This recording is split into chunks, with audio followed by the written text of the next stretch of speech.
एक शहर में सुंदर नाम के एक प्रसिद्ध जौहरी रहा करते थे। एक दिन अचानक दिल का दौरा पड़ने के कारण उनकी मृत्यु हो गई, जिससे उसके घर के हालात बहुत खराब हो गए। हालात इतने बदतर हो गए कि घर में खाने तक के लिए लाले पड़े थे। कमाई का कोई साधन नहीं था, जिसके कारण उसकी पत्नी ने अपने बेटे को एक सोने का हार देकर कहा, इसे अपने चाचा की दुकान पर ले जाओ और इसके बदले कुछ पैसे ले आओ।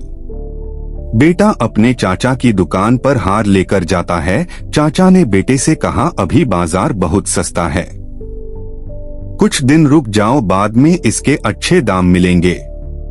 चाचा ने उसे कुछ पैसे देकर घर भेज दिया और कहा, कल से तुम दुकान पर बैठना। अगले दिन से ही वह लड़का दुकान पर बैठने लगा और इसी तरह से वह लड़का हीरे जवाहरत की परख का काम सीखने लगा। अगले 5 साल में वह अपने मेहनत के बल बूते से वह बहुत बड़ा परखी बन गया और उसके पास दूर दूर से लोग हीरे की परख करवाने के लिए आने लगे। एक दिन उसके चाचा ने उससे कहा कि बेटे जरा वो हार अपनी माँ से लेकर आना और कहना कि अभी बाजार तेज चल रहा है, उसके अच्छे दाम मिल जाएंगे। जब उसने अपनी माँ से हार लिया और उसे परखा तो पता चला कि यह हार तो नकली है। फिर वह इस हार को दुकान पर लेकर ही नहीं गया। चाचा ने पूछा, बेटा हार लेकर नहीं आए? तो बेटे ने जवाब दिया, हार नकली था इसलिए मैं लेकर नहीं आया।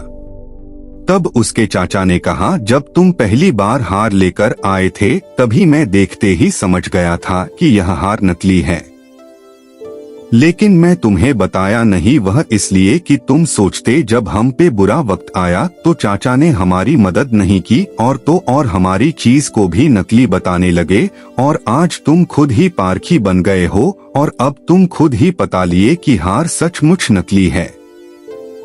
सच यह है कि जब हम ज्ञान के बिना कोई भी चीज देखते या सोचते हैं वह सब गलत होता है और इससे व्यक्ति को गलत फहमी का शिकार होना पड़ता है और ऐसे में सारे रिश्ते बिगड़ जाते हैं। सीख जो हमें इस कहानी से मिली, ज्ञान के बिना सच को जानना मुश्किल ही नहीं नामुमकिन होता है। ज्ञान अंधकार रूपी अंधविश्वास और गलत फहमी को दूर करता है। वीडियो अच्छी लगी तो हमारे चैनल को जरूर सब्सक्राइब करें।